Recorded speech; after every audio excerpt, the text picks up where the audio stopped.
Gente, como eu falei, né? Vamos da próxima vez fazer a manhã inteira só de perguntas e respostas sobre legislação trabalhista, porque não para de mudar e a gente não para de ter dúvida e não param de acontecer situações que a gente acaba sem saber como fazer, né? Isso eu entendo as dúvidas de vocês, mas a ideia do simpósio também é dar esse dinamismo, né? Trocar de tema, porque não são só as leis que nos afetam.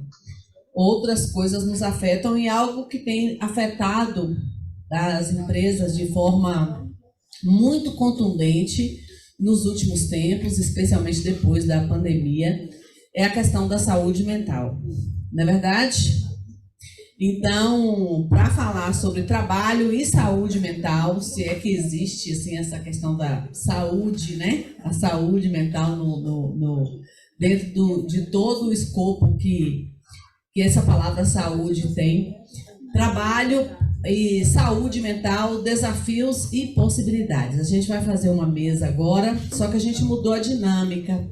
Ao invés do professor Aldevando, que é o moderador da mesa, ele começar, a gente já vai passar a palavra para o professor Joéder, porque o professor Joéder vai ter que viajar às 11h30, então a gente vai deixar o professor falar, né? E aí depois a gente fica debatendo aqui o que ele falou, a gente vai tentar responder, né, dentro do que eu sou aluna dele, né? É a disciplina que eu mais gosto esse semestre, a disciplina de Psicologia e Organização do Trabalho. Aprendi bastante, muito interessante. Então, aqui tem eu e tem uma colega, Bruna. Cadê a Bruna? A Bruninha também, que é da sala. Aí a gente vai tentar, né, sanar as dúvidas de vocês aí junto com o professor Aldevando, porque o próprio professor Joéder não vai poder ficar aqui, né? Então, professor Joéder da Silva Messias, ele é doutor e mestre em psicologia pela Universidade Federal do Rio Grande do Norte, possui formação em psicodrama terapêutico e socioeducacional, especialização em psicologia da saúde e é graduado em Psicologia pela Faculdade de Tecnologia e Ciências. Ele atua como professor assistente da UESB, está também vinculado ao grupo de estudos e pesquisa sobre o trabalho e o subgrupo Núcleo de Formação e Pesquisa em Trabalho, Desenvolvimento e Saúde e é membro do GT 78, Trabalho e Saúde, na Associação Nacional de Pesquisa e Pós-Graduação em Psicologia. Então, com vocês, professor Joéder Messias.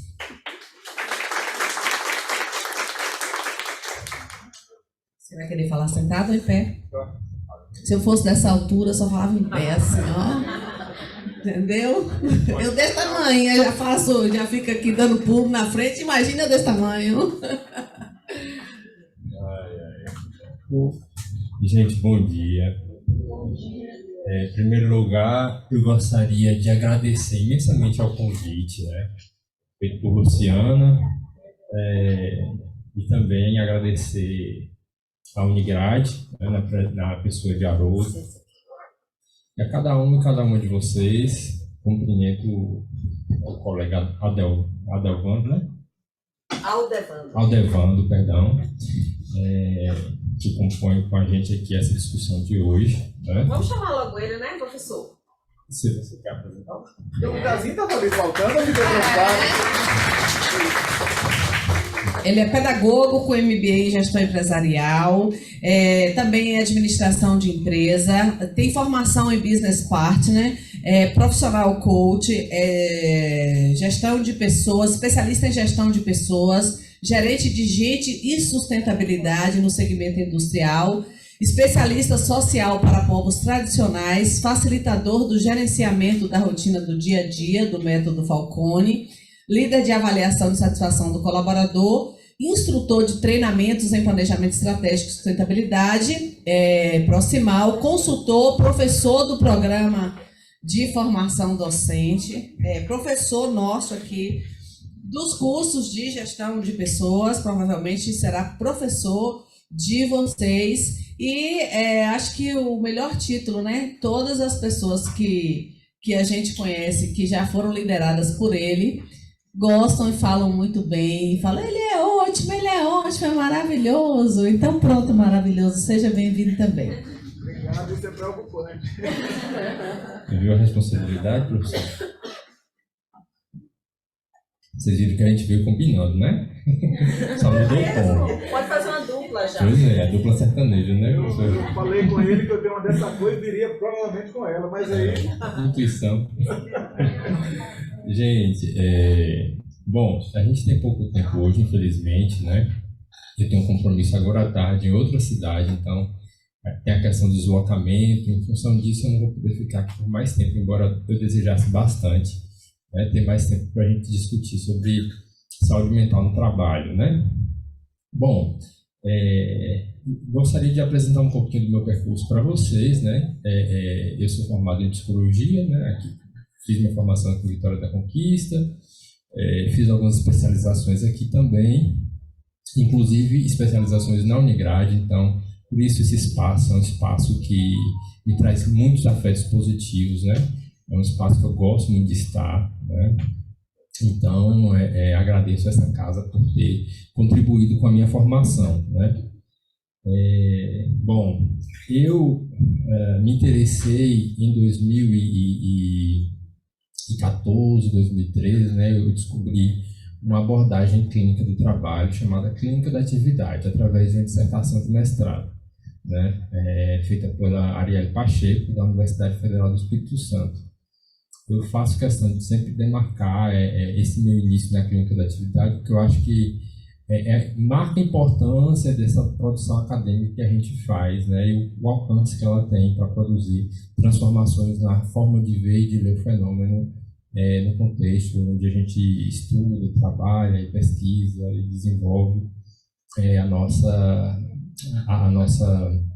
nosso métier, né, no meu caso a psicologia. Bom, então, assim, a clínica da atividade ela é uma das abordagens clínicas do trabalho, né, ao lado de outras como a ergonomia, como a ergologia, como a psicodinâmica do trabalho. Essa é a mais conhecida no nosso contexto, né, a psicodinâmica do de Jure e a psicossociologia do trabalho. Então, a gente tem aí 5 grandes teorias, né? Embora alguns autores não considerem a ergonomia como clínica do trabalho, eu a considero porque, afinal de contas, é a mãe das clínicas do trabalho, não tem como ser a mãe das clínicas do trabalho sem ser clínica do trabalho, né? E aí a gente tem uma citação do Yves Pro, numa entrevista que ele deu para o grupo de pesquisa de psicologia do trabalho da USP, né, com a Leni Sato e outros pesquisadores, que ele vem dizer que a clínica da atividade é um dispositivo clínico que nós utilizamos para pesquisar o que não foi realizado para restaurar o possível da atividade, para ver e mostrar o que não é possível. Então, a clínica da atividade é a clínica da saúde, nesse sentido. Ou seja, assim, a clínica da atividade é uma teoria que tem uma série de ferramentas que ajudam a gente a mediar essa relação do trabalhador com a sua própria atividade, para que ele possa conhecer melhor a sua atividade e produzir transformações a partir desse conhecimento, né? E ao produzir uma reflexão sobre essa atividade, esse trabalhador ele acaba se inteirando melhor sobre o seu trabalho e acaba também tendo possibilidade de transformá-lo, né? A clínica da atividade ela conta com algumas contribuições teóricas, né? Ela é embasada pela teoria de Vygotsky, pela teoria do linguista russo Mikhail Bakhtin, do médico italiano Ivan Odoni, né? Que inclusive contribuiu com o desenvolvimento de uma das técnicas, né? Então, Odoni desenvolveu uma das técnicas que é a clínica da atividade também acabou dando continuidade, se apropriando, né? Autores como Wisner, o Alan Wisner, que é um ergonomista, e o Spinoza, né?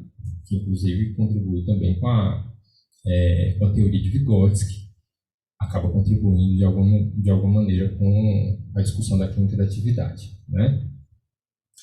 Bom, a gente tem alguns operadores teóricos, né? Vai ser um desafio falar sobre tanta coisa em tão pouco tempo, né? Meu professor, meu orientador dizia que na França tem um desafio que as pessoas colocam os doutorandos e doutores recém-formados para falar sobre a tese de doutorado de 4 anos em 5 minutos, né? Então, assim, a gente está também buscando tentar sintetizar essas discussões nesse pouco tempo.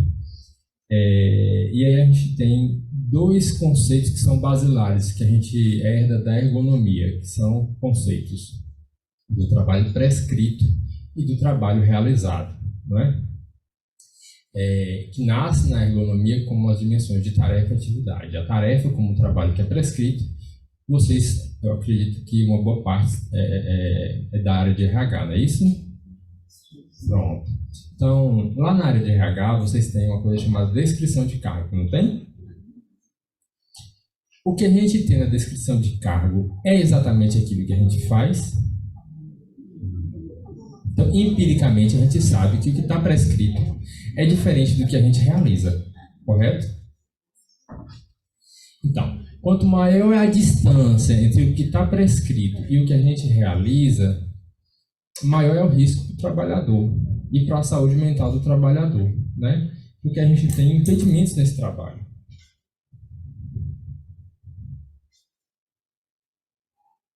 A clínica da atividade tem um outro conceito também muito importante, chamado de gênero profissional do trabalho, né? O gênero profissional, há algumas variações, gênero da atividade, enfim. Eu gosto do termo gênero profissional porque é o que é mais recorrente. Ele vai dizer que o gênero profissional ele permite que os recursos da história do trabalho coletivo sejam colocados a serviço da ação presente dos trabalhadores. Ou seja, quando a gente entra em qualquer ofício, em qualquer profissão, a gente tem parâmetros para se vincular a esse ofício e para se apropriar dele, certo? Então, quando a gente começa qualquer ofício novo, eu, por exemplo, que sou psicólogo, e quando comecei o ofício de docente, né? Comecei o ofício de docente há um tempo atrás, há bastante tempo atrás. Nesse início, a gente começa a se apropriar do que o que referencia o trabalho de professor, né? Como se configura o trabalho do professor, como historicamente esse trabalho foi sendo construído e quais os recursos que essa construção promoveu para que esse trabalhador desenvolvesse o trabalho que desenvolve, né? Então a gente tem em qualquer ofício essa história que conta com as contribuições de quem nos antecederam, das pessoas que nos antecederam, né? Então toda teoria também ela é baseada nessa perspectiva, né? Assim, nenhuma teoria parte assim, exatamente do nada. A gente parte sempre daquilo que os que nos antecederam construíram. Então, o gênero profissional ele tem essa perspectiva, né?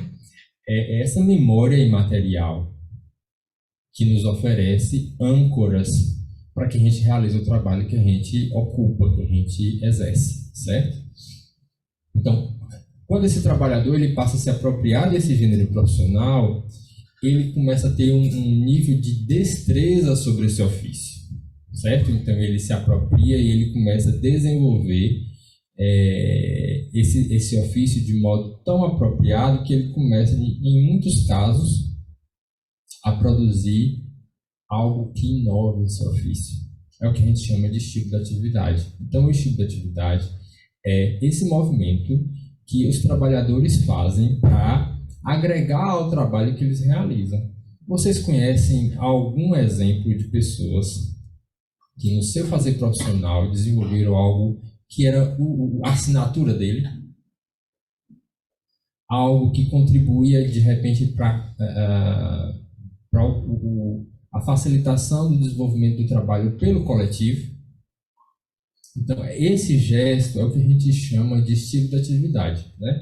Que é essa contribuição que a gente faz para algo que está para além do nosso trabalho especificamente, né? Então, essa é a dinâmica, né? A gente se apropria do que a gente herda enquanto história do ofício. Ao se apropriar, a gente desenvolve e a gente começa a inovar. E é assim que o conhecimento ele se transforma em todos os espaços. E não é diferente no trabalho, né? Então a gente vê como essas transformações elas sempre estão ancoradas naquilo que já existe, né? Posso dar um exemplo? Trabalho prescrito e trabalho realizado. Existe uma prescrição do que é ser uma coordenação de curso. Existe lá escrito, né? O MEC exige que a gente faça os documentos, mande para lá, dê alguma assistência ao aluno, existe e tal. No realizado, aqui, eu vou falar do meu caso particular. Eu conheço os meus alunos, eu tento acolher, eu tento conversar, então já estou realizando algo diferente do que está prescrito. Não está prescrito. Faço eventos, trago pessoas, uso minha rede de relações e tal. O gênero profissional, quando eu entrei para ser coordenadora de curso, para ser professora, existia já essa carreira, professor-coordenador, com todo obrigações e tal. Aí eu entro nesse gênero profissional. E o estilo da atividade é o meu estilo, né, de estar aqui, estar fazendo palhaçada e tal. Nem toda coordenadora é assim, né? Aqui mesmo, as outras coordenações são todas pessoas sérias e formais, né? Então, tá certo, professor? Por aí. Existem várias formas de a gente ilustrar esses conceitos, né? E esses conceitos, eles são vivos, eles não devem ser estéreis, né? A gente pensa os conceitos para que eles possam instrumentalizar a nossa prática, né? Então, assim, a gente tem vários... Na minha pesquisa de mestrado, por exemplo, eu trabalhei com técnicos em necrópsia. Então, há processos de apropriação do trabalho que os técnicos em necrópsia realizaram, né? Então, um trabalhador descobriu que determinado recurso favorecia o desenvolvimento do trabalho dele, né? Trouxe esse elemento para dentro do espaço do trabalho e esse recurso passou a ser incorporado pelo grupo, né? Então, um exemplo, eles usam agulha veterinária para fazer a sutura dos cadáveres, né? Então, e essa foi a ideia de um dos técnicos em necrópsia, porque eles usavam a agulha de sutura normal, só que a agulha veterinária é uma agulha muito mais firme, muito mais, que dá muito mais apoio para que eles realizem a sutura. Não é uma sutura que necessita de tanto preciosismo, né? Porque você está suturando um cadáver, tem a rigidez do cadáver e tudo mais, então a agulha veterinária, que é uma agulha que é própria para perfurar couro de animais e tudo mais, é um recurso que dá muito mais condições desse trabalhador desenvolver o trabalho. Então, assim, alguém em algum momento chegou lá e teve a ideia de trazer essa agulha que facilitou o trabalho de todos os outros trabalhadores. Então, esse processo, né, de desenvolvimento do ofício, de desenvolvimento do trabalho, que acaba sendo incorporado ao gênero profissional, entende? Então, esse recurso passou a ser agora utilizado por todos os trabalhadores, porque um desses trabalhadores teve a ideia, e essa ideia foi identificada como uma ideia muito favorável ao desenvolvimento do trabalho, né? Então, assim, cada um e cada uma de vocês, com certeza, tem vários exemplos de recursos que no ofício de vocês, que no contexto de trabalho de vocês, foram trazidos, foram agregados por outras pessoas ou até por vocês e que acabaram sendo incorporados ao cotidiano do ofício, né? Só uma pequena intervenção. Como esse time aqui é um time muito mais da grande área de gestão, né? Administração, é o que a gente imagina. Em paralelo à sua abordagem, né, nesse processo aí da agulha, isso traz para a gente aqui, no âmbito da melhoria contínua, a ideia do PDCA, né? Então, existia um processo, ele é passivo de melhoria contínua, alguém trouxe a novidade, aquele no ACT, né, se incorporou à rotina e melhorou. Então, assim, as ciências estão conversando o tempo todo. E o que o professor traz, da gente rebuscar a fonte científica para depois traduzir isso em tecnologia, o modus operandi, é importante o tempo todo na nossa praia, tá bom? Então, assim, o gênero profissional ancora o nosso trabalho e o estilo alimenta o gênero. Então, é um ciclo contínuo, né? A gente se apropria do gênero, o gênero nos fornece subsídio para desenvolver o nosso trabalho, a nossa atividade. A gente se desenvolve ao desenvolver a atividade e desenvolve a atividade também ao desenvolver o nosso ofício, né? É um desenvolvimento mútuo, né? Porque eu me desenvolvo com o meu trabalho e também passo a desenvolver o trabalho que eu realizo, né? No sentido amplo do termo, desenvolvimento, né? Aí o real da atividade. Luciana, quando começou a falar, ela falou assim, olha, gente, a gente teve um imprevisto, a gente vai ter que readequar, né? O real da atividade é esse contínuo essa contínua readequação, né? Que a gente precisa fazer em muitas situações do nosso cotidiano laboral, né? Então, Clow tem uma definição, eu acabei encurtando essa definição, né? Mas assim, é muito ampla, que é o real da atividade, ele é também aquilo que não se faz, aquilo que não se pode fazer, aquilo que se busca fazer sem conseguir, ou seja, os fracassos, aquilo que se teria querido ou podido fazer, e aquilo que se pensa fazer ou se sonha fazer no futuro, né? O aiuris. E aí a gente tem a dimensão de que o realizado deixou de ter o monopólio do real. O possível e o impossível fazem parte do real. Quantos e quantas de nós, quando realizamos o nosso trabalho, não ficamos com aquela inquietação? Mas e se eu pudesse ter feito aquilo? Ou eu deveria ter feito aquilo e não fiz? Esses pensamentos, eles deixam de povoar a nossa mente, eles deixam de povoar a nossa subjetividade. Então, o trabalho não realizado, ele continua existindo em nós.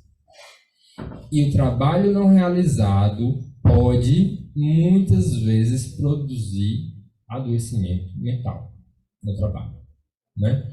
Os impedimentos do nosso trabalho produzem adoecimento, né? Quando, por exemplo, a gente faz uma agenda, eu mesmo quero fazer isso, faço uma agenda ali, coloco 20 coisas para fazer no dia. Acabou o dia e eu fiz 5. As 15 vão me adoecer? Como é que é? Eu botei 20 coisas na agenda, né? Para fazer durante o dia. Aí eu fiz 5.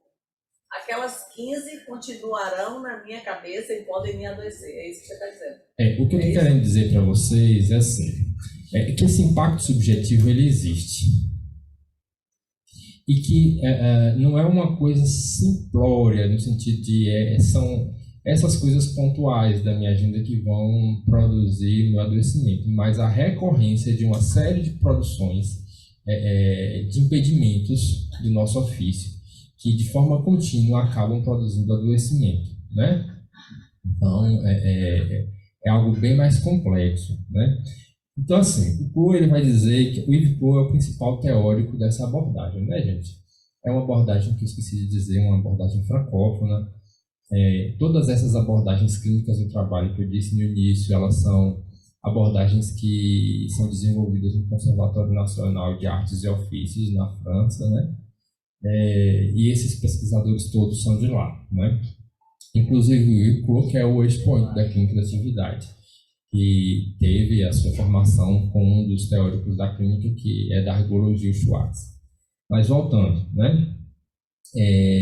O Clow, em 2006, ele vai dizer o seguinte: quando eu falo de atividade impedida e de atividade recriada, eu falo de mobilização subjetiva. Então, essa atividade impedida, quando eu tenho que fazer algo e não consigo fazer, por qualquer motivo que seja. Então, por exemplo, o técnico em necrópsia, ele chega no SVO e ele precisa lavar o cadáver, mas não tem água. Isso gera nele uma série de mobilizações subjetivas, porque ele tem que realizar algo e ele não tem condição para isso. Ele chega no serviço de verificação de óbito e tem mais cadáver do que geladeira, ou a geladeira quebrou. Ele não pode deixar o cadáver sem refrigeração, porque entra em estado de decomposição mais rápido, né? Então, assim, ele lida com as adversidades do cotidiano, é o que a gente chama do real, né? O real da atividade. Então, o real é não apenas aquilo que ele faz, mas aquilo que ele não pode fazer, aquilo que ele não consegue fazer, aquilo que ele deixa de fazer, aquilo que ele faz no lugar daquilo que ele deveria fazer. É bem complexo, né? Então, assim, todos esses movimentos, eles continuam habitando em nós, né? Eles continuam operando e produzindo uma mobilização subjetiva. O realizado não tem o monopólio do real. Então, o real não é só aquilo que a gente realiza, é muito mais, né? É muito mais amplo do que só aquilo que a gente realiza. Então, a gente precisa dar conta disso, né? E aí tem dois conceitos que são também basilares. Assim, a clínica da atividade oferece para a gente uma série de operadores teóricos. Eu estou trazendo aqui os mais significativos para a gente discutir saúde mental no trabalho, né? Tem um conceito chamado poder de agir, que é um conceito que está na obra de Vygotsky, que nasce na obra de Spinoza, né? Que é o filósofo, né? Holandês do século XVI. E o Spinoza ele vai falar sobre a questão sobre o conceito de potência, né? E a potência vinculada à nossa relação com as coisas e com os acontecimentos. Então, para Spinoza, os encontros produzem um aumento de potência ou a diminuição de potência. E a gente pode avaliar essa dimensão de aumento e diminuição de potência nos mais diversos contextos. Da nossa relação com o alimento, da nossa relação com as pessoas. E cada encontro é diferente. Então, assim, cada encontro é uma nova oportunidade para a gente produzir um aumento de potência, né? Ou uma diminuição de potência, dependendo de como esse encontro acontece, né? E aí, o contexto de trabalho, ele promove ou ele amputa o nosso poder de agir.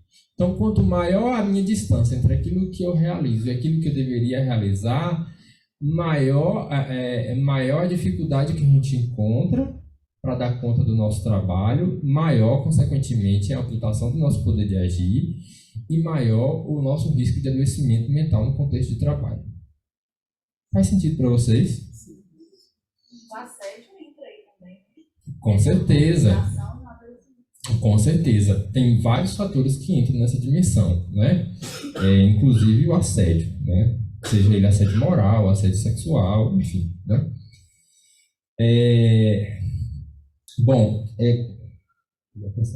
vixe. Tem muita coisa e pouco tempo. Isso aí também tem a ver com a organização do trabalho, né? Em termos de estrutura, de hierarquia, de distribuição de tarefas. E assim, o poder de agir, quando o trabalhador tem um trabalho que ele pode realizar de forma ampla, quanto maior a autonomia que a gente tem no nosso trabalho, maior o nosso poder de agir sobre ele. Então é esse conceito ele vem dizer sobre isso, basicamente, né? E quanto maior a condição que eu tenho de realizar o meu trabalho, mais condição de realizar um trabalho bem feito. Que é aquele trabalho que a gente se reconhece, que a gente vê a potência desse trabalho. Então, o trabalho ele é recurso para a promoção de saúde mental. Toda vez que a gente realiza um trabalho que a gente sente satisfação e prazer naquilo que a gente fez, a gente, consequentemente, está conquistando saúde mental. Porque a gente se identifica com aquilo que a gente fez, a gente vê sentido naquilo que a gente fez. Acontece isso muito. Eu sou psicólogo clínico, além de professor e de psicólogo do trabalho. Então, é muito comum no meu cotidiano de psicólogo clínico, eu ver a transformação da pessoa que eu estou acompanhando, do meu consulente. E ao ver a transformação ali, eu sinto a função do meu trabalho. Eu falo assim, olha, eu estou realizando um trabalho bem feito. Eu estou conseguindo o meu propósito como psicólogo clínico. Eu estou alcançando o meu propósito. Então, é disso que a gente está falando. É de a gente realizar um trabalho que a gente vê uma função social. Agora, tem trabalhos que são... que a gente muitas vezes não consegue se conectar a uma função. Quanto maior a fragmentação do nosso trabalho, vocês com certeza já estudaram sobre terrorismo, Fordismo, Então, essa questão da fragmentação do trabalho, né, o trabalho particularizado, dividido, você vê lá o trabalhador que ele é responsável apenas por apertar a roda do carro numa linha de montagem, né? Ele vai apertar um parafuso. Tem o clássico, né, tempos modernos do Chaplin, que ele está lá o tempo todo apertando um parafuso, né? Então, qual é a função desse trabalho? Esse trabalhador, ele se identifica com esse trabalho particularizado, né? Esse trabalho fragmentado, ele tem grande chance de produzir adoecimento mental, além do adoecimento físico, pelo esforço repetitivo, né? Então, é isso. Para a gente adiantar aqui, né? Sobre as problemáticas, aí a gente se pergunta, né? Quais as problemáticas de pensar um atendimento individualizado no contexto do trabalho, né? Que aí a gente entra nessa dinâmica do que a gente cuida quando a gente está pensando em psicologia do trabalho, né? E em clínica do trabalho. Se a gente volta o nosso olhar e o nosso cuidado de forma individualizante no contexto de trabalho, a gente está destinando ao trabalhador a responsabilidade pelo seu adoecimento, né? E por isso a gente se pergunta, a gente deve agir sobre o trabalhador ou sobre o trabalho? Quando a gente pensa, por exemplo, acho que é muito comum nos mais diversos espaços de trabalho a discussão sobre bater metas, né? Quanto maior a nossa condição a nossa condição de atingir a meta que foi estabelecida, maior a nossa apropriação e significado sobre o trabalho que a gente realiza. Agora, se a gente tem uma meta que é impossível de ser batida, essa meta ela vai produzir sofrimento mental. E muitas vezes o trabalhador e a trabalhadora, ele não questiona a meta que ele recebe, ele questiona o seu desempenho, né? Então, assim, o que a gente precisa é agir sobre o trabalho. Ao cuidar do trabalho que a gente promove saúde mental para os trabalhadores, né? Por quê? Se eu digo, como é seu nome? Você foi utilizada por exemplo, pela colega anterior, né? Samira. Samira. Se Samira está realizando o trabalho dela, né? E Samira começa a apresentar adoecimento mental no contexto de trabalho. Se eu retiro Samira e falo só, Samira, eu vou cuidar de você, vem aqui para a sala do psicólogo fazer psicoterapia, né? Eu estou dizendo que o problema é Samira. Eu não estou olhando para a conjuntura que está produzindo esse adoecimento. Vocês já ouviram falar dos altos índices de adoecimento mental nos vários contextos de trabalho? Tem contextos que são bem clássicos, né? Adoecimento mental em policiais, adoecimento mental em bancários, adoecimento mental em operadores de telemarketing. São ofícios de professores, são ofícios que a própria configuração do ofício promove uma série de impedimentos que vão, ao longo do tempo, produzindo adoecimento desses trabalhadores e dessas trabalhadoras, né? Então, e ao pensar assim, né, ao querer tratar o indivíduo ao invés do ambiente, do contexto, das regras daquele gênero profissional e daquela empresa, a gente também alimenta uma outra coisa que é muito comum nas empresas. Quando uma pessoa adoece e você vai falar para o empresário, ele fala, já veio doidinha de lá, já era pancadinha, ou já tinha um juízo fraco. Então, quando você faz isso de forma individualizada, você também alimenta essa coisa de que aquele trabalho não é adoecedor. Existem contextos e ambientes de trabalho extremamente adoecedores que precisam ser cuidados enquanto contexto.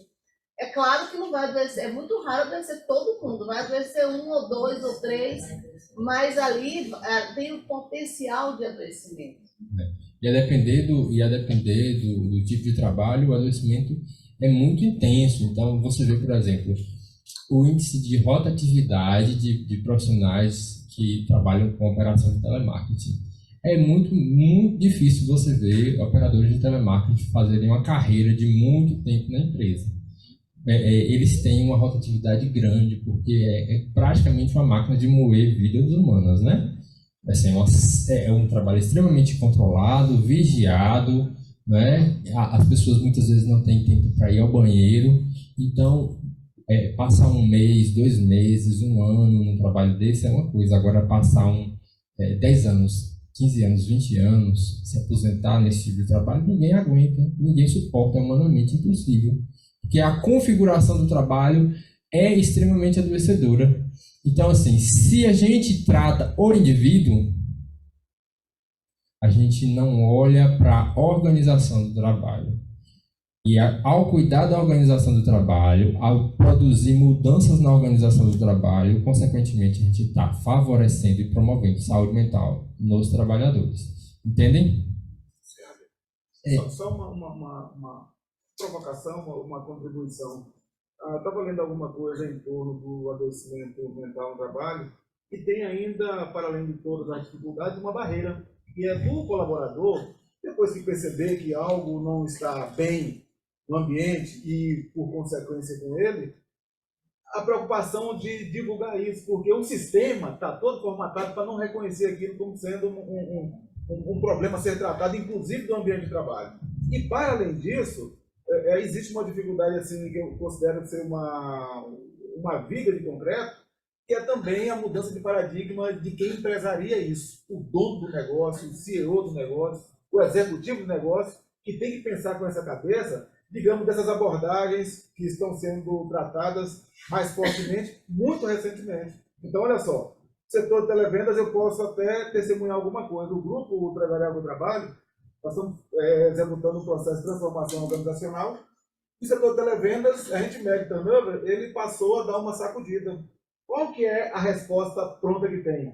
É normal no setor de televendas acontecer isso. Não, mas isso não é suficiente. Nós temos que descer na raiz, descobrir o que é e ver que tratamento é onde dá para aquilo.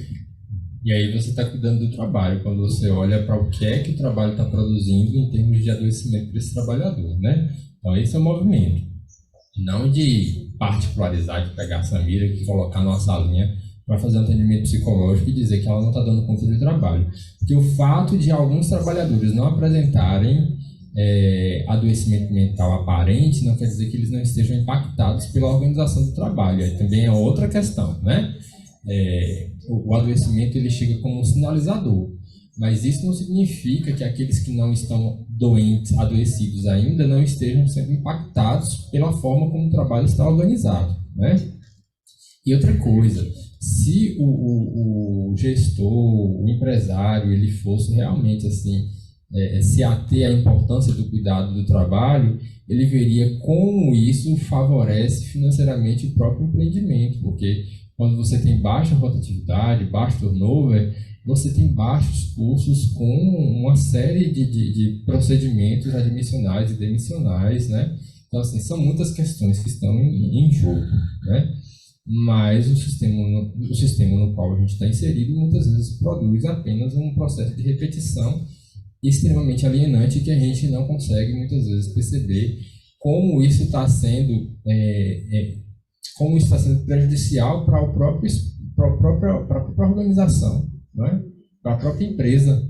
A empresa ela produz uma forma de organizar o trabalho que está gerando para ele um lucro aparente, mas um prejuízo que ele não está dando conta, né? Quando você vê a questão do turnover. Quem está aqui no RH, que chega um colaborador que você acompanhou, ou tem notícias que é um cara promissor, né? Um sujeito promissor, e de repente o cara vem e demite a empresa. Fala assim, olha, eu quero lhe falar que eu cansei. Tá? Exatamente, meu nome é tchau, tô vazei, tô indo embora. Você fala assim, poxa, mas eu contava com você para uma etapa, né, de progressão, de assumir mais desafios. Eu falo assim, muito obrigado. Aí você aprofunda um pouquinho e a pessoa, abre aspas, diz o seguinte, eu não estou conseguindo entregar o que eu costumeiramente entrego. Então, isso aí é um sinal fortíssimo para quem está na linha do RH e para quem suporta as lideranças que está gerindo aquele talento, fala, velho, tem alguém que briga, né, que alguma coisa certa não está errada, uma coisa assim, alguma coisa errada não está certa, né? Então a gente tem que partir para fazer um trabalho diferente disso aí. É desafiador. O que o professor está estabelecendo aqui, assim, com muita propriedade, ciência pura. Tá? Do nosso lado, da nossa parte, nós temos que pegar essa ciência, transformá-la em tecnologia e passar a atuar com esse fito único, tá? De combater o problema que assola, né? Que é crescente, a OMS está falando, aí a ONU está falando, né? Os órgãos de saúde estão falando, combater isso com muita tranquilidade, com muita sabedoria. É mole? Aí vocês vão me dizer. É outra coisa que a gente... É a última vez que eu vou intervir, porque eu sei que você está no seu horário. Mas, assim, a gente liga a saúde, e isso é divulgado na mídia com muita frequência, promoção de saúde no trabalho, é fazer palestra, é fazer uma festinha, é fazer massagem, é fazer ginástica laboral. Aí já chega nesse ponto. Aí já chega que nesse Joélia ponto. chama de ofurô corporativo. Ofurô é aquela banheira, né? Que aí faz isso. E aí o que a gente tem percebido nos ambientes? Tem gente que não quer sair para ginástica laboral, porque quando ela volta, ela está tão ansiosa, ela está tão doida, quando ela voltar, ela vai ter ali uma sobrecarga, ela vai estar de saco cheio e ela não quer mais saber de ginástica, nem de massagem, nem de maquiagem, não quer saber de nada disso. Será que se a gente cuidasse dessa organização do trabalho não seria mais útil do que ficar fazendo massagenzinha? A massagenzinha é boa, né? Olha, então aí tem outras questões, né? Por exemplo, a gente tem que entender, né, que quando o trabalho está doente, ele adoece o trabalhador. E o cuidado essencial deve ser destinado ao trabalho, né? Porque a transformação do trabalho, com a participação dos trabalhadores, é que vai fazer com que a gente, de fato, possa promover saúde mental no trabalho. Então, assim, uma das críticas que a gente tem, inclusive, é com relação ao papel do expert, né? O expert é aquele especialista que chega no contexto de trabalho e que vai dizer para os trabalhadores como eles devem fazer o trabalho deles, né? Isso é extremamente criticado pela clínica da atividade, porque quem sabe sobre o seu trabalho é o próprio trabalhador, né? Como é que eu vou chegar lá para o técnico em necrópsia e vou dizer assim, olha, vem cá, você está fazendo essa sutura errada, você tem que fazer de outro jeito. Ele é que sabe dizer sobre o trabalho dele, né? Foi ele que se apropriou do ofício, é ele que está desenvolvendo isso há muito tempo. Eu cheguei lá hoje, como é que eu tenho esse poder de dizer para ele que ele está fazendo certo ou errado? Se há muitos processos, inclusive, que estão relacionados à própria configuração do trabalho. Então, a colega anterior falou sobre um ponto que a gente precisa de mais estudos, de mais aprofundamento, né? Que é sobre o processo de alcoolismo no contexto de trabalho. Há algumas profissões que têm um elevado índice de alcoolismo dos trabalhadores, né? Então, aí a gente para pensar, o trabalhador é alcoolista por natureza ou o contexto de trabalho promove o alcoolismo, né? A configuração do trabalho promove nesse trabalhador muitas vezes a necessidade do consumo de álcool, né? Então a gente tem que olhar de maneira profunda sobre o fenômeno, né? Para a gente não ter uma leitura rasa de dizer assim, olha, é o trabalhador que é desleixado, que não se importa de cuidar da sua saúde, que é cachaceiro, né? E aí vem os estigmas. Então, assim, a gente precisa avaliar o impacto da organização desse trabalho na saúde mental desses trabalhadores, né? E essa recorrência, né? Porque há configurações de trabalho que produzem, de fato, né? Esse tipo de situação. Então, essa crítica ao expert, né? Essa crítica ao expert vai convocar a gente a escutar esses trabalhadores e a colocar esses trabalhadores como protagonistas desse ofício e protagonistas da transformação desse ofício. É claro que precisa ser feito por pessoas que têm uma formação clínica, que pessoas que tenham um amparo teórico, conceitual e de ferramentas para condução desse trabalho, né, com os trabalhadores. Porque aí, assim, através dos instrumentos, das intervenções clínicas que a gente promove no contexto de trabalho, esse trabalho pode ser transformado, né? E esses trabalhadores, eles precisam ser protagonistas da ação. Não sou eu, clínico, que sou protagonista, não. Eu sou ali um mero coanalista. O meu papel é fundamental, porque sou eu que vou oferecer para essas pessoas, que vou mediar o processo, que vou oferecer subsídios para que essas pessoas possam desenvolver o seu trabalho. Mas as pessoas mais importantes nesse cenário são os trabalhadores, né? Eu sou ali coadjuvante, eu estou ali ao lado dele, conduzindo o processo para que ele sobressaia, para que ele se dê conta, para que ele se dê conta, né, enquanto coletivo, da realidade de trabalho em que estão inseridos, né? Então, assim, outro ponto, né, o adoecimento mental é problema decorrente do trabalhador ou do trabalho, né? Então, volta ao ponto que a gente está costurando desde o início, né? É uma interrogação que a gente faz. E que o Luciano até colocou ali, né? Já veio com problemas de saúde mental de lá. E entra numa outra discussão, que é muito comum nesse contexto, que é a dimensão de nexo causal, né? O adoecimento mental, ele foi promovido pelo trabalho, né? Então, assim, é algo muito complexo que demanda da gente um esforço, demanda da gente pesquisa, que demanda da gente muito estudo, né? Para discussão sobre essa questão do nexo causal.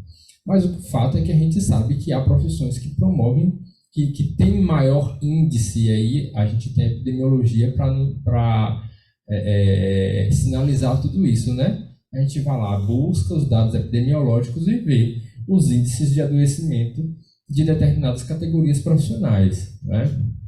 Inclusive, a gente tem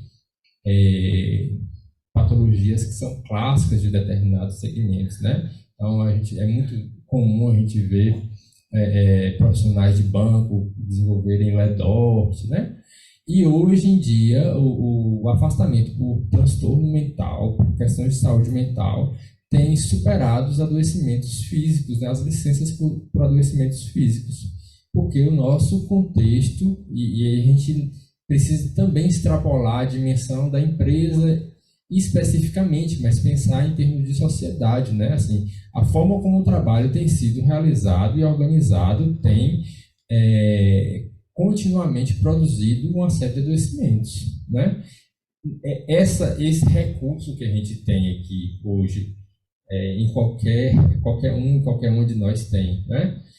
Hoje a pessoa fica completamente desconectada da realidade se a pessoa não tem um smartphone e um WhatsApp, né? Porque tudo acontece pelo WhatsApp. E muitas vezes essa fronteira entre o que é trabalho e o que é espaço privado, ela se rompe, né? É o trabalhador que recebe mensagem do chefe às 11 horas da noite. Espera aí, né? Então, o trabalho como ele era organizado antes dessas novas tecnologias era completamente diferente. Você chegava no trabalho 8 horas da manhã, realizava tudo que você precisava realizar, quando chegava no final da tarde, ia embora para casa e o trabalho ficava lá. Ficava lá entre aspas, né? Porque, assim, essa mobilização subjetiva muitas vezes acompanha esse trabalhador, né? Pelos impedimentos e tudo mais. Mas, enfim, ele não ficava sendo convocado a intervir e a agir sobre o seu trabalho no seu contexto doméstico. E hoje em dia essa fronteira foi completamente rompida, né? O trabalhador está ali disponível muitas vezes 24 horas por dia, 7 dias por semana. Então isso é extremamente complicado, isso é extremamente adoecedor, né? Então o que a gente precisa é pensar sobre a organização do trabalho. O que a Luciana falou aqui foi sobre uma tese do professor Mário César Ferreira, que inclusive é meu colega do Getri da Ampep, né? A gente faz parte do mesmo grupo de pesquisadores. O Mário César ele é um grande pesquisador que discute qualidade de vida no trabalho, um professor do programa de pós-graduação da Universidade de Brasília. Ele vai debater essa questão do furor corporativo, que é o quê? Para a empresa, muitas vezes é mais fácil a empresa colocar algo ali de benefício, entre aspas, para os trabalhadores, sem repensar a organização do trabalho, né? Então, o Mário César, ele vai colocar essa teoria, né? Porque ele vai dizer o seguinte: muitas vezes a empresa ela coloca lá recursos como Aikido, como jump, como yoga, como hidroginástica, como capoeira, dança de salão. Ele usa esses exemplos, né, nas pesquisas dele. e vai dizer que, assim, olha, você está sendo beneficiado com esses recursos aqui para você diminuir o estresse, né? E o estresse é um conceito extremamente controverso e que tem sido alvo de muitas críticas ultimamente no contexto científico, porque muitas vezes ele não cumpre o papel que deveria cumprir e acaba sendo muitas vezes usado de forma inadequada, né? Mas como o Mário César ele usa um exemplo, que é aquela vela de aniversário. Vocês conhecem aquela vela de aniversário que a gente acende, quando assopra você pensa que apagou, e aí quando você vira as costas ela acende de novo? É mais ou menos isso que o Mário César fala com essa dinâmica de ofurô corporativo. Você não atua sobre aquilo que está produzindo adoecimento mental no trabalho, o adoecimento no trabalho, você tenta ali fazer apagar essa vela, né? Oferecendo para esse trabalhador esse tipo de recurso. Nada contra esses recursos, né? A gente não está dizendo que os recursos não sejam interessantes para os trabalhadores, mas antes desses recursos, o que a gente precisa ver e cuidar é da forma como esse trabalho está sendo organizado e os processos de adoecimento que esse trabalho está produzindo. Porque se eu estou ali só oferecendo massagem, Aikido, hidromassagem para esse trabalhador, quando ele chega quando ele sai daquele ofurô corporativo e volta para o seu espaço de trabalho, ele está vendo um trabalho acumulado e problemas ainda maiores para ele resolver. E essa vela volta a acender e volta a acender mais forte ainda, né? Então, essa é a problemática. A gente precisa olhar de forma integral para o processo, porque senão a gente vai ali ficar, como diz a história, enxugando o gelo, né? Trabalhando aqui no clichê, vamos considerar que todas as empresas aqui representadas têm uma visão sistêmica do trabalho com foco em atuar na causa. Quem é que tem programa de qualidade de vida no trabalho aqui, o famoso CVT? Levanta a mão aí. Será que vocês compreenderam o que eu falei? Alguma das empresas aqui tem programa de qualidade de vida no trabalho e esse é o furor corporativo? Então o negócio é mais complicado. É mais ainda, sério do que a gente imaginava. Porque pelo menos os QVTs são ofurôs, né? QVT você vai e faz um planozinho. Ginástica uma vez por semana, massagem não sei quando, vamos fazer. Mas aí essa é a questão. O QVT e o debate que o Mário César vem falar é que o QVT ele é muito além disso.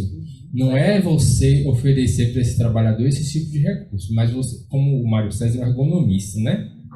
E o ergonomista ele vai analisar a atividade, ele vai analisar a forma como o trabalho está ali sendo disposto para esse trabalhador e promover as mudanças na realidade do trabalho desse sujeito, né? Então, assim, o que ele coloca a gente precisa agir sobre o trabalho para promover essa qualidade de vida do trabalho, né? O programa de QVT propõe isso. E o debate do furor corporativo é justamente uma crítica a essas ações que se supõem, né, que se nomeiam como QVT sem ser, de fato, né? A crítica dele é justamente essa. E aí a gente tem alguns recursos teórico-metodológicos da clínica da atividade, alguns recursos para agir no contexto de trabalho, né? Autoconfrontação simples e cruzada, onde os trabalhadores eles vão escolher determinada função que eles realizam para fazer uma análise. Então, o que a gente faz na autoconfrontação simples, o trabalhador ele vai ser filmado realizando aquela atividade, depois ele passa a assistir essa filmagem que foi feita sobre essa realização do trabalho por ele, e ele vai tecer uma análise sobre essa filmagem que ele está assistindo. Então, o trabalhador ele se desloca, ele tá se vendo de outro ângulo, ele passa a tecer uma série de considerações sobre o trabalho que ele mesmo realiza. A gente faz isso com 2, 3 trabalhadores, depois traz esses trabalhadores para assistirem essas filmagens no coletivo, né? É claro, gente, a gente não pode fazer isso de forma irresponsável. Uma pessoa que vai fazer esse tipo de intervenção, ela tem que ter propriedade e formação para isso, né? É importante a gente destacar. Mas a rigor, que eu estou tentando também simplificar, né, de forma objetiva aqui como é que a técnica acontece, mas é muito mais do que isso. Inclusive, existe um processo de observação, né, que a gente faz anterior, existe a construção de dispositivo de coletivos que a gente faz com esses trabalhadores, para, inclusive, definir quais serão as tarefas que serão analisadas no contexto de trabalho. Então, é um processo bem mais amplo, né? Mas a rigor, uma formação em clínica do trabalho, né? Uma pessoa que tem uma formação em clínica de atividade, por exemplo, né? Que é a teoria que propõe esses recursos metodológicos. Eu estou convencendo ele a fazer esse curso aqui, eu já vou ser a primeira, eu vou fazer isso. Vamos ver, né, Lu? Quem sabe a gente consegue organizar. Mas a clínica de atividade seria uma abordagem? A clínica de atividade é uma abordagem teórica, voltada para a dimensão do trabalho. Então, vocês já ouviram falar de algumas abordagens da psicologia clínica, como, por exemplo, a gestalterapia, né, o humanismo, ou TCC, né, psicanálise, que é uma ciência independente, mas que a psicologia, que vários psicólogos se tornam psicanalistas, né? Então, são abordagens, são recursos teóricos e metodológicos para a leitura do fenômeno, né? Trazido por essa discussão, essa Não, repare, a dissertação que o ACC da Arielle Pacheco é uma das pesquisas, uma das inúmeras pesquisas desenvolvidas em clínica da atividade do Brasil, né? Essa teoria ela nasce na França, com Yves Clos, né, que é quem propõe essa teoria ao lado de Daniel Faitard, né? Daniel Faitard é um linguista, né? E o Yves Clos tem formação em filosofia, depois ele se apropriou da psicologia do trabalho. E na França existe curso de formação em psicologia do trabalho, né? É uma formação que no Brasil não tem. Então a gente, como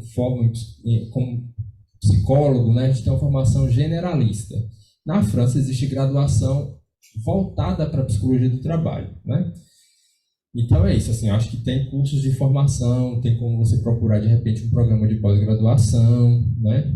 Se você quiser, depois a gente pode trocar algumas figurinhas a respeito de programas de mestrado, se você tiver interesse. Tem vários no Brasil, tem na Federal Fluminense, na Federal do Rio Grande do Norte, tem na Federal do Ceará, tem na Federal do Rio Grande do Sul, na Federal do Espírito Santo, em vários lugares do país tem programas de pós-graduação.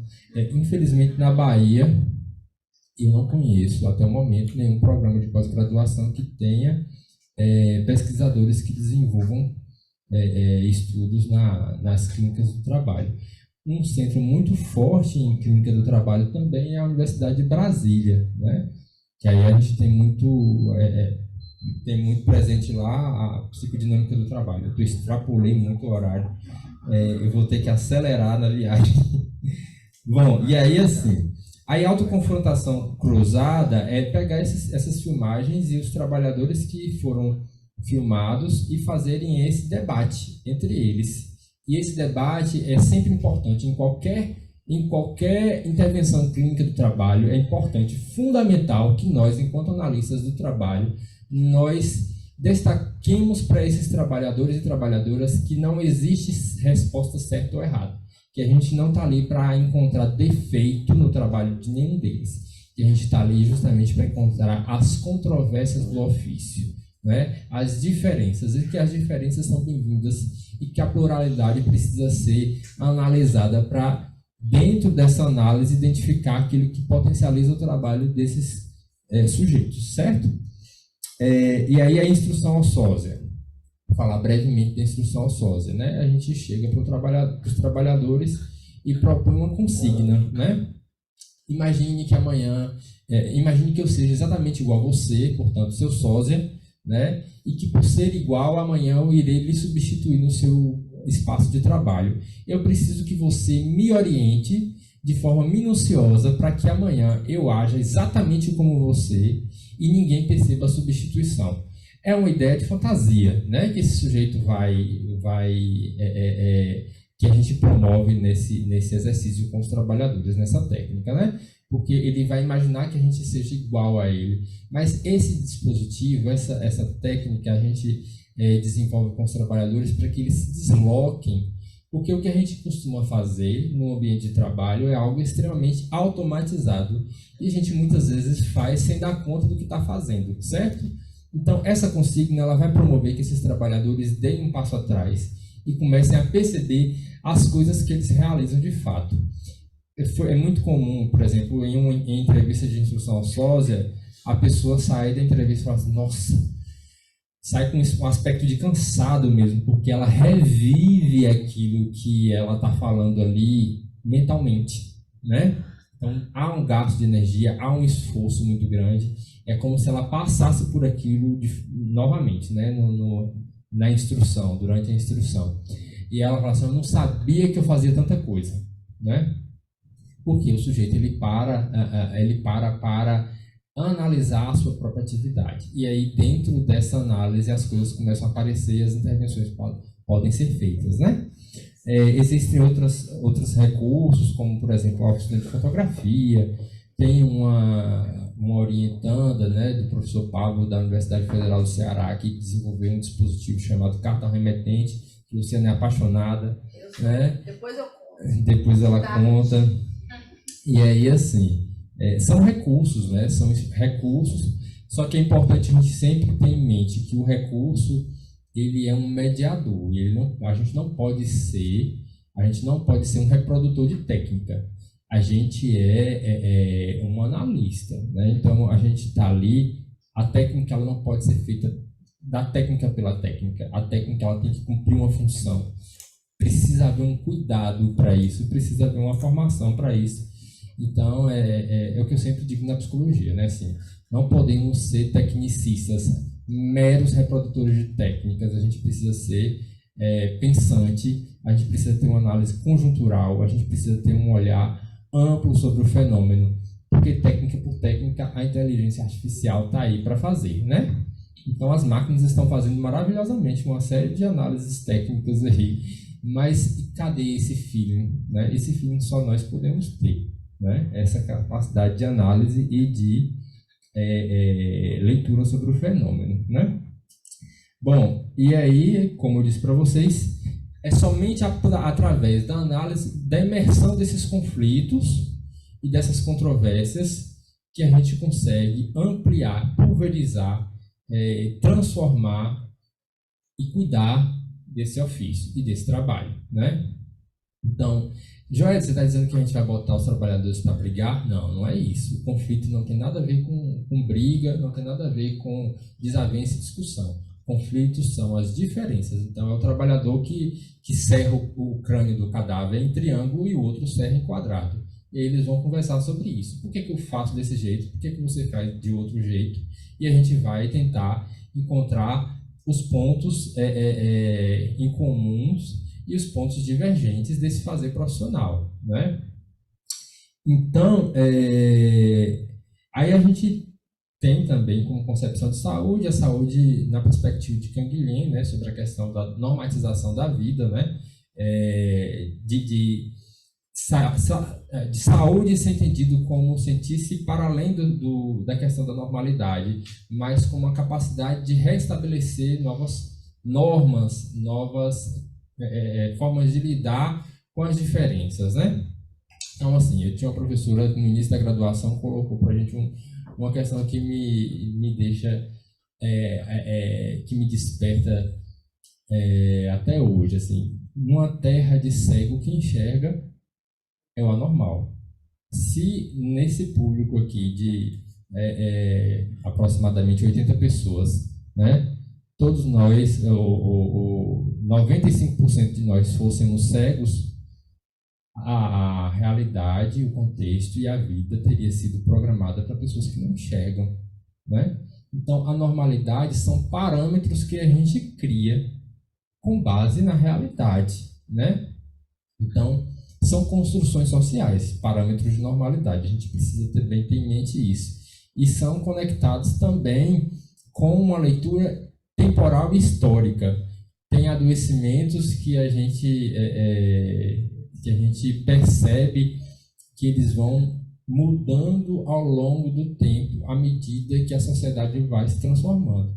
Então, há períodos de tempo em que determinados processos de adoecimento mental estão mais em voga, ou adoecimentos físicos que estão mais em voga. Isso fala de uma questão conjuntural também, né? Então, de adoecimento também está conectado com uma dinâmica e uma realidade e uma conjuntura social, né? Então, para finalizar, é importante a gente destacar que o trabalho ele é fonte de desenvolvimento. Como eu disse no início, a gente se desenvolve com o trabalho, a gente desenvolve o trabalho, e essa dinâmica de desenvolver o trabalho e de se desenvolver com ele, né, e de se desenvolver a partir dele, é que promove saúde mental, né? É o significado que o nosso trabalho tem, é a gente saber que a gente realizou um trabalho e que esse trabalho tem uma utilidade, que esse trabalho ele foi bem realizado, ou seja, que a gente conseguiu efetivamente desenvolver um trabalho bem feito, né? E aí eu gostaria de encerrar minha fala com uma citação de Yves Clos, que ele vai dizer o seguinte: saúde pode ser perdida no meio profissional quando o ofício deixa de ser objeto dos cuidados necessários. Não sendo cuidado pela organização do trabalho e por aqueles que exercem, ele pode deixar de ser um recurso para a saúde e se transformar em uma fonte de doença. Certo? Gente, 1000 perdões por ter me estendido na fala. Era uma fala que era para ser de meia hora, já tem 57 minutos. Eu vou ter que acelerar. Peço 1000 desculpas à mesa, né, ao colega que está aqui por não ter condição de permanecer para a discussão e para a interlocução com eles. Peço desculpas a vocês também por não ter condição também de esticar esse debate, que eu acho que é necessário, né? Eram coisas que eu precisava falar e que por isso eu acabei me alongando, mas fica o canal aberto. Se vocês tiverem dúvidas, vocês podem levar para a Luciana. Se for o caso, a gente depois pode ter um outro momento, ou eu passo respostas para a Luciana passa para vocês, porque vocês estão em muito contato com ela, né? Mas é isso, é dizer da minha alegria de estar aqui, da minha gratidão, né, e em especial pela atenção de cada uma e de cada um de vocês, tá bom? Muito obrigado.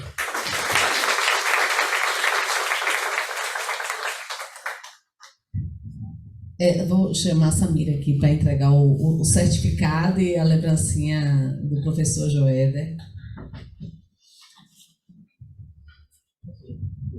Sim, claro. Essa tranquilidade, né? Viajar, quadradar, acelerar e ó.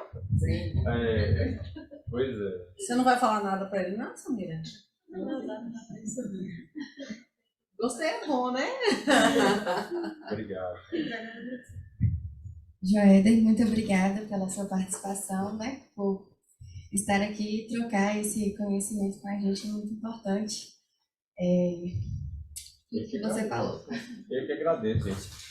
Muito obrigado mais uma vez, viu? Muito obrigada, viu? Vai devagar. Tchau. Vou chegar lá.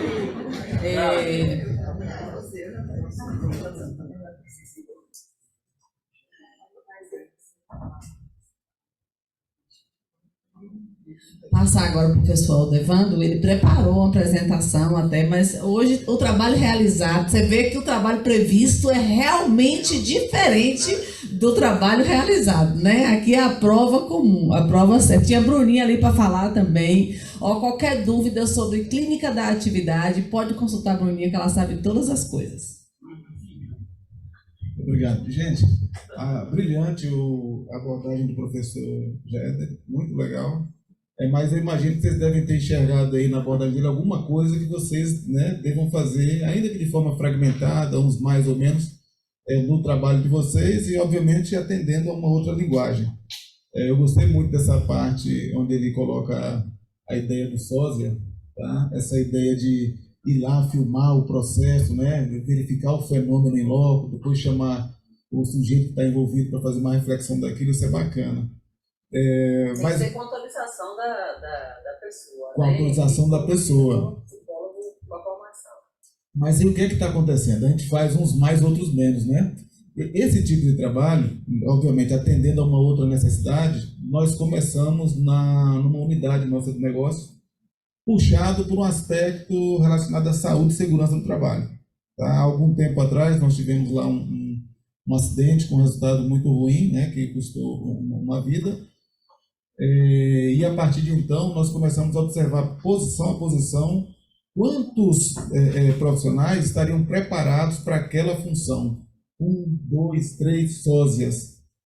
Para isso, normalmente, a indústria, o que é que a gente tem? Né, os famosos POPs, né? Os procedimentos operacionais, padrão. Né? Na ausência de Aldevando, se o cara sentar aqui nessa posição e consultar o POP, ele está com meio caminho andado, né? Ele vai saber quais botões apertar, né? Lembrando aí do filme aí de Chaplin, né? Quais primeiros nomes ele deve chamar para conversar com ele, né, ao longo do dia, quais espaços ele deve ir para fazer certas observações. Então, a indústria tem muito disso. O que é que nós estamos fazendo? Nós colocamos, então, um técnico da área de saúde e segurança, alguém da área de qualidade e o gestor de área que conhece da operação, para verificar como é que o profissional está executando a função naquele ponto. Aí faz-se as fotografias, faz-se as imagens, e a gente volta para analisar o POP, para ver qual a aderência do que está acontecendo lá, tá certo? Com o que está registrado aqui. Para, numa oportunidade, né, logo de imediato, a gente fechar esse gap com um treinamento. Tá? Então, a gente tem feito isso, mas ainda não é nessa abordagem, digamos assim, mais integral que o professor colocou. Né? E já que nós tivemos, né, essa oportunidade aqui, é algo que a gente deva buscar apropriação. E esse trabalho também está sendo feito em razão de quê? Olha, chamamos um ergonomista para exatamente ver como é que está essa operação, porque a gente tem alguns afastamentos ou algumas reclamações, né, por esforço físico repetitivo de determinadas funções. Então, a ideia é de se fazer um rodízio daquelas posições. Então, esse trabalho ele está acontecendo. E quem está no RH, gente, tem que estar com o olho atento, porque uma coisa é a gente se apropriar da ciência aqui enquanto leitura, enquanto exposição. Outra coisa é quando o negócio começa a frigir em loco, quando o trem começa a frigir em campo, e é aí que a gente tem que ver se os nossos sentidos estão atentos. Né? Se a gente está enxergando aquilo, se não é paisagem, se a gente está ouvindo aquilo, sentindo aquilo ali, para a gente poder fazer a melhor intervenção no sentido de limar ali a causa raiz do problema. Saúde mental, tá certo, no trabalho, quer dizer, é um tema que até muito pouco tempo, né, vamos pegar burnout, que é o que você tem falado muito, né, foi reconhecido recentemente como doença do trabalho. Como é que faz o diagnóstico disso, gente? Tá? Muitas vezes o trabalhador ele não está bem, ele consegue lá um afastamento, procura ajuda e isso não vem muito claro. Tá? Eu tive, ao longo da pandemia para cá, eu tive acesso a alguns relatórios clínicos, tá certo? Dando o indicativo de burnout em alguns colaboradores que nós tivemos contato. Alguns não, ou 2. A organização está pronta para reagir a isso de forma assertiva? Muito, muito complexo, tá? Não está. Isso a gente não sabe, a gente sabe lidar com a dor física, com o dano físico, né? E olha lá, com essa dor que a gente muitas vezes não pode palpar, mas ela tem uma consequência muito violenta, a gente não sabe lidar com isso. Então isso é muito inaugural. E quem está no setor tem que estar, de fato, atento para lidar com essas questões. E ainda tem um problema muito sério, que é a extensão disso quando atinge ao trabalhador, né? A extensão disso na casa dele, a extensão disso na sociedade de maneira geral. Nós estamos preparados para chegar até lá? Eu acho que é uma caminhada para a gente poder alcançar isso aí. Da abordagem do professor, acho que ficou muito bacana, que tem muita coisa que quem está dentro da grande área de gestão, tá certo? Certamente conseguiu correlacionar, né, esses conceitos, por exemplo, com a pirâmide de Maslow, de Maslow, né, como se chama por aí. Tá? Então, o trabalho ele tem que nos garantir, né, em última análise, realização, felicidade. Cada um no seu nível, né? Quem está mais na base, quem está no meio, quem está na superrealização da pirâmide. Então, é bom a gente ficar atento naquilo quando a gente olhar para o nosso colaborador. Tá? Para tentar ali, mais ou menos, dentro daquele modelo, situá-lo, descortinar a dor e passar a atuar de forma assertiva nesse processo. Aí eu pergunto, como diria o servente, É fácil fazer isso? Olha, não é fácil.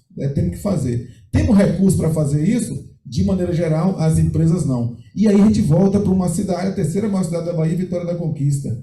Como é que está a nossa realidade nesse campo? Tá certo? As altas administrações têm abertura para fazer isso? Tá? Quando põe lá no princípio, no valor da empresa, fala assim, nós gostamos de gente, nós cuidamos de gente. Como é que está o cuidado em relação a isso? Tá?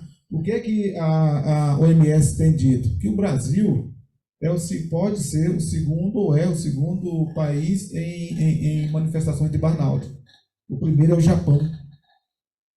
70% das pessoas, né, estão passando por algum nível de estresse no trabalho. E o estresse é exatamente a verticalização, o aprofundamento dele vai desencadear no burnout e numa série de outras consequências. Nós estamos preparados para lidar com isso? Temos que buscar preparação. Eu acho que esse aqui é um espaço para isso. Né? Quando vem o professor Jair, quando vê a outra professora, que eu não guardei o nome, Cíntia, trazendo uma abordagem também muito racional em cima de lei, já que o universo do trabalho no Brasil ele é muito regulamentado e ele tem outras extensões para além da racionalidade, que a gente tem que estar de olho nisso. Então, assim, há uma infinidade de questões para quem está dirigindo, coordenando, atuando no RH, que eu acho que talvez nesse momento estejamos na pontinha do iceberg, aquela partezinha que a gente vê ali na linha d'água, tem muita coisa por debaixo para a gente descortinar. E aí, falando de estresse, o que é que eu trouxe para vocês? Isso não tem intenção de ser um diagnóstico. Tem quantos psicólogos aqui além dela? Estudante. Professor Luciano também é estudante, mais uma ali. Isso não tem a intenção de ser um diagnóstico. O que acontece? É uma leitura que eu estou fazendo, tá certo? Do case da Tramontina, e o autor do livro ele propõe alguns testes, tá certo? Muito relacionado a feedback. Então, ele propõe lá um teste, vamos ver sua abertura para feedback, porque ninguém gosta de receber feedback, principalmente quando ele não é o que a gente espera. E dentre os testes, ele colocou um de estresse. Eu queria que vocês até... não vai dar tempo, mas respondessem isso, eu vou mandar para a professora Luciana o score, vou responder isso aí, o que é muito frequente, o que acontece, e aí nós vamos ter a exata medida, ou pelo menos a percepção, se o que os órgãos de saúde estão falando, que 70% da massa que está empregada no Brasil hoje sofre de estresse, se tem alguma aderência. Porque eu fiz esse teste numa massa de 20 pessoas e o trem foi alto, viu? As pessoas estão sofrendo, em alguma medida estão sofrendo. E se a gente não souber lidar com isso, nós vamos desencadear um processo muito ruim que pode ser, né, síndrome do pânico, uma série de outras coisas. O que eu ia perguntar ao professor, mas não deu tempo, é sobre modelos mentais. Quando a gente sai do trabalho, tá certo? E a gente já está acometido por isso, nós estamos ali fazendo as nossas maquinações, né? O que ele chamou acertadamente, que tem que ser isso, né? Nós estamos trabalhando a dinâmica das subjetividades. E nós estamos investindo uma energia violenta nossa naquele instante. Como é que vocês fazem para dissipar isso quando chegam em casa? Já pensaram nisso? Já ouviram tal de um sujeito que é muito recorrente no trabalho, chamado workaholic? O cara que trabalha, se o dia tiver 60 horas, no dia ele quer trabalhar 65 horas? Tá? Esse cara, ele não vive a não ser o trabalho. Esse cara é o Chaplin, quando ele terminou de apertar aqueles botões, quando ele faz a troca do turno, que ele sai tremendo ali, entra no banheiro, senta lá e o chefe já está gritando para ele voltar a trabalhar. Aí eu vou dar um exemplo, não é de ninguém não, vou dar um exemplo, um autoexemplo. Tá? Incontáveis às vezes, quando eu atuei no segmento de consultoria pura, na área de grandes obras de engenharia, e era uma equipe pequena. E aí eu vivia ali o workaholic. É aquele assim, olha, se o meu parceiro não sabe fazer, eu não vou ensiná-lo, porque eu vou perder tempo, eu vou fazer no lugar dele, porque ele vai me atrapalhar. E isso me consumia, no mínimo, 18 horas por dia. Né? Você vai para o trabalho, e aquilo me alimentava, porque eu era apaixonado por aquilo naquele instante. Então eu chegava em casa, dava um oi ali para minha esposa, para o meu garoto, para o meu cachorro, tomava um banho, sentava ali, puxava uma mesinha, e quando era 5 horas da manhã eu estava trabalhando. Tomava um banho, ia para o trabalho e achava que estava tudo bem. Tá? Minha produtividade começou a cair quando eu quando eu compreendi que aquilo eu não aguentava mais, estava muito ruim, quando eu comecei a regularizar minha jornada de trabalho. Em vez de 16 horas ou mais, eu vou baixar um pouco. Então, o pessoal, olha, mas você está improdutivo. Não, é que eu estava louco. Eu não poderia fazer mais aquilo. Qualquer tremidinha de telefone, o meu corpo tremia junto. Coração.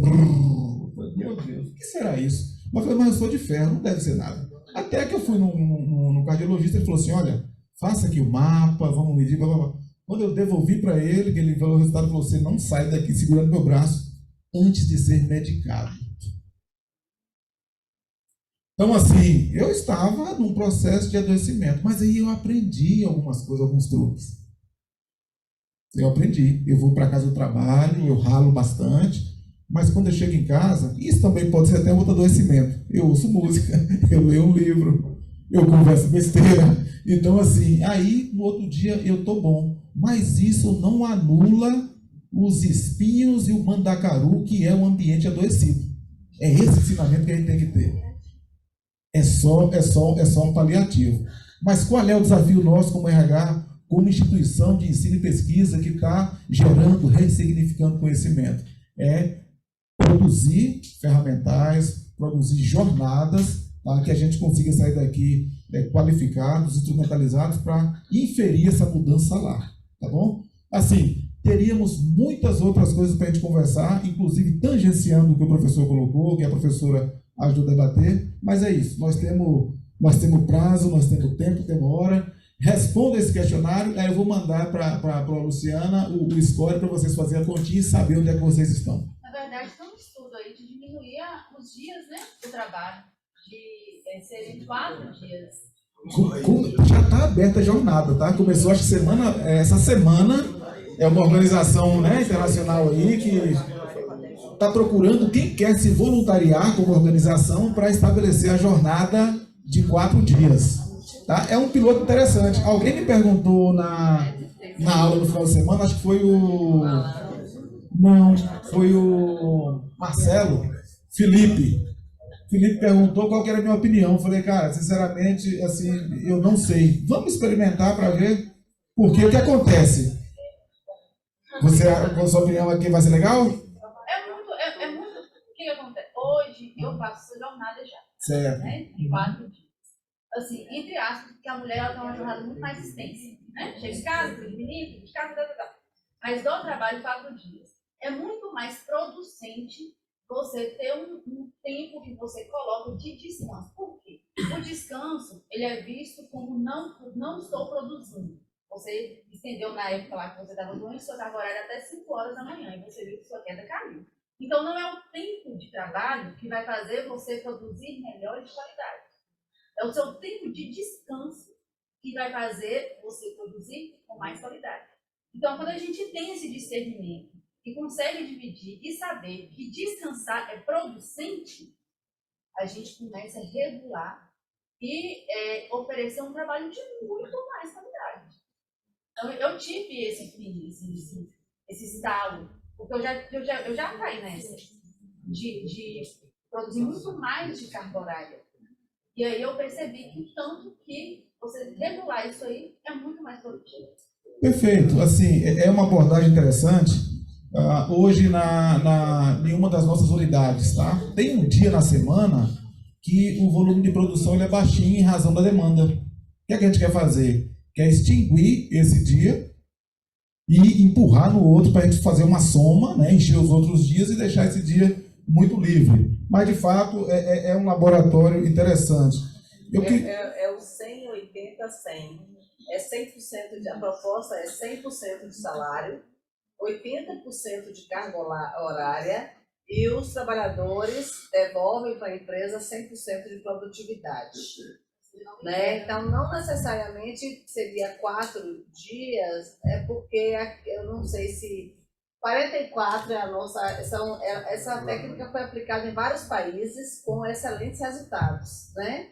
Só que aqui no Brasil ele foi chamado de 4 dias porque em quase todo lugar do mundo são 5 dias de trabalho. Aqui nós temos que dar 6 por causa da nossa carga horária, que eu acho horrível. 44 horas eu acho abusiva. E aí, mas tudo bem, vamos lá. Então seria o quê? 44 menos 80 daria quanto? 36? Deixa eu fazer um conta. 44 vezes 80%, é 80% de 44. E aí a gente trabalharia desta forma e teria como o empregado teria como dá quanto? 35,2. 35,2, né? Então nós teríamos que ter a produtividade que a gente, tudo que a gente produz em 44, nós produziríamos em 35,2. As empresas já podem se candidatar e entrar no teste. A ideia dessa organização não governamental é justamente fazer esse parâmetro, para ver se a produtividade do Brasil, inclusive porque nós temos uma das maiores cargas horárias e uma das menores produtividades do mundo. Né? Então, já prova que ela acabou de dizer, não é produzir, não é estar ali que vai. Agora, nós temos alguns desafios, como domingo, as coisas que funcionam domingo e tal, mas se a gente pensar só em termos de carga horária, seria maravilhoso, viu? Vamos chegar lá, quer falar? Eu estou escutando vocês falarem assim, não faço parte aqui do RH, mas o que é muito interessante, eu acho que essa proposta de trabalho é muito boa, porque força as pessoas a fazerem um planejamento maior. Hoje, tudo que se faz, hoje essa carga horária, por exemplo, ela não dá conta de você trabalhar, porque ninguém se planeja. Você não tem um setor de planejamento, você não tem um setor, às vezes até o RH mesmo não se planeja, ou o setor que está lá na frente não consegue se planejar, e a gente não consegue fazer nada. Hoje em dia, no digital, por exemplo, você consegue fazer isso com muito mais clareza, você consegue programar coisas para que você fique 3 dias sem trabalhar, por exemplo, você fique em casa. Eu acho que a pandemia ajudou muita gente a fazer dessa forma. Então, eu acho que está tudo dentro disso, está tudo ligado ao planejamento. Eu acho que essa forma de trabalho é para justamente fomentar a forma de você se planejar, tanto na sua vida pessoal quanto na sua vida profissional. A organização do trabalho, né, que a gente estava falando, a gente falou aqui sobre organização do trabalho, que é essa distribuição de tarefas, de autoridade e de atividades e planejamento, as condições de trabalho, condição física, condição emocional, condição psicológica, condição de ambientação e as relações no trabalho. Então, o que você está falando é que a gente precisa organizar melhor esse trabalho, essa distribuição, então, que passa pelo que o professor Joelber estava falando, né? E a gente cuidar desse trabalho em termos de organizá-lo de uma forma que a gente consiga produzir sem adoecer. Perfeito. É um novo acordo mundial das relações de trabalho, né? É o que está acontecendo aí. Está tomando conta do debate e chegando devagarinho. Eu trouxe aqui, está na apresentação, é um card aqui da Organização Internacional do Trabalho, que ela fala do contexto do adoecimento mental no trabalho, alguns números, tá? É um relatório que eles publicaram recentemente, fala o seguinte: 60% da mão de obra do mundo está em atividade econômica, 61% está no segmento informal, tá certo? E 207 milhões de pessoas desempregadas. Isso é consequência desse adoecimento, tá? 301 milhões de pessoas vivem com ansiedade, 280 milhões de pessoas com depressão, 703 mil pessoas se suicidam. Tá? 15% disso pessoas com alguma com disfuncionalidade, tá? Para a turma da psicologia, pessoas disfuncionais. 50% do orçamento das empresas estão sendo destinadas para, digamos assim, atuar nesses desfalques da improdutividade. 12 bilhões de reais de dólares são vazados também em relação da improdutividade. E há uma perda na economia aí de pelo menos $1 trilhão com improdutividade. É um relatório da OIT. Então, assim, tudo isso é consequência do adoecimento no trabalho, tá? Com foco em saúde mental. Então, assim, é um tema super importante para a gente aprofundar, para a gente evoluir Tem receita pronta para a gente resolver o problema? Não, é como o Jader colocou. Tá? Tem as ferramentas, tem ciência, mas cada ambiente, cada contexto, ela vai produzir um resultado diferente de quem está fazendo, né, conduzindo essa análise com cuidado e com critério que se precisa para a gente propor as ações mais assertivas possíveis. Pronto, eu estou preocupado com o horário. Eu acho que nós chegamos ao meio-dia 34, é uma hora boa, tá? À disposição de vocês. Eu quero um aluno da turma nova para vir aqui fazer a entrega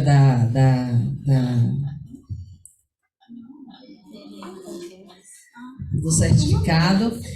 A gente volta às 14 horas em ponto, com uma fala importantíssima para quem atua com gestão de pessoas, que é a fala do CEREST, o Centro de Referência em Saúde do Trabalhador, a quem nós devemos satisfação, a quem nós devemos obediência e a quem nós devemos conhecer muito o trabalho, porque quem nos fiscaliza o tempo inteiro nessa área que é tão importante, que é a saúde do trabalhador. Então, a gente tem que voltar nessa hora mesmo, viu, gente? Duas. Se eu pegar na tua mão, você me entrega. Oh, desculpa! A dispersão aqui, Aldeban. Eu queria agradecer. As suas falas são importantes, né? Porque eu acho que assim, quando a gente trabalha no ambiente organizacional, a gente percebe da saúde mental. A gente percebe uma falta de valorização na saúde mental do trabalhador. Porque exatamente é palpável. Não é palpável, geralmente são CIDs completamente desvalorizados quando chegam na atestado. Então, eu acho que o ponto principal dessas questões todas que a gente vê de burnout e tudo mais é a falta de valorização da saúde mental.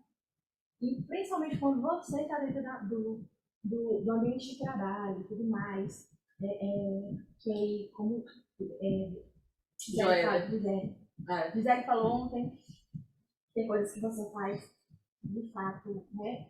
Você faz porque tem que fazer, né? Como demitir um funcionário que adoeceu ali, né? Então, é perceptível que foi adoecido ali, mas ele já não faz mais, não faz mais diferença, porque já não produz mais, apesar de ter sido adoecido ali. São coisas que a gente faz dentro desse ambiente e que a gente enxerga com obrigação. Então, esse assunto é muito importante de ser discutido, tá? Por conta de que as organizações se fazem de pessoas. Se a gente for descer todas as pessoas, quem vai trabalhar? Ninguém. Parabéns. Próximo simpósio, vamos ter que botar um turno só para saúde mental, um turno só para legislação trabalhista, um turno só para saúde mental. Um dia eu vou planejar e vou realizar esse trabalho. Pode falar. Eu estou aqui do outro lado, eu estou no lugar do colaborador. Eu não sou formada nem nada. O que me atraiu aqui foi exatamente essa questão desse tema de adoecimento mental. Eu estou em um processo de desligamento da empresa e porque eu quis. E assim, foi um sonho entrar lá, sempre quis estar lá. Só que quando eu entrei, aí eu não fiquei bem, né? Eu tenho um ano que eu estou. Aí eu chamei a minha gerente e falei para ela, eu não estou bem psicologicamente, não estou legal, e eu me perdi aqui dentro. Então eu prefiro me desligar e me reencontrar para depois eu me integrar novamente no mercado. Então estar aqui para mim foi muito importante, porque abriu outros olhos, né? Para outra área. Então um lugar assim, eu vim na intenção, falei, não, eu não estou doente, e eu, pelo contrário, como se fosse me curar para curar. Então, é uma área que eu quero me agregar para que, quem sabe, futuramente eu ajudar algumas pessoas também nesse quesito. E aí foi muito importante para mim isso. Muito legal esse depoimento que ela colocou aqui. Ó, quando o nosso braço não puder alcançar, tá certo? Aquelas pessoas que estão no nosso guarda-chuva, ou de terceiros, mas que na nossa função de RH a gente não puder alcançar aquilo, gente, essa coisa do acolhimento, do chegar junto, tá certo? E falar com a pessoa até mesmo, eu não consegui receita e falo direto. Eu pergunto qual que é o tamanho da felicidade e o tamanho do sofrimento, tá certo? E como é que a gente pode construir uma ponte para a gente dissipar aquilo ali. Porque assim, gente, é um aprisionamento terrível, tá? Você está com uma carga, né, de subjetividade, aqui tomando a própria que está falando do professor, tá? Com essa carga mental e não ter condição de dissipar o aprisionamento. Você se quebra, você se consome ali como é tragado cigarro e fumaça. Tá bom? Então é importante dar esse suporte. Ok? Muito obrigada a todos. Às 14 horas aguardamos todos vocês, tá certo? Tem algumas vagas hoje à tarde, viu? Vocês podem convidar alguém que queira vir falar. Hoje à tarde vai ser Sereste, Ergonomia e Arte no Trabalho.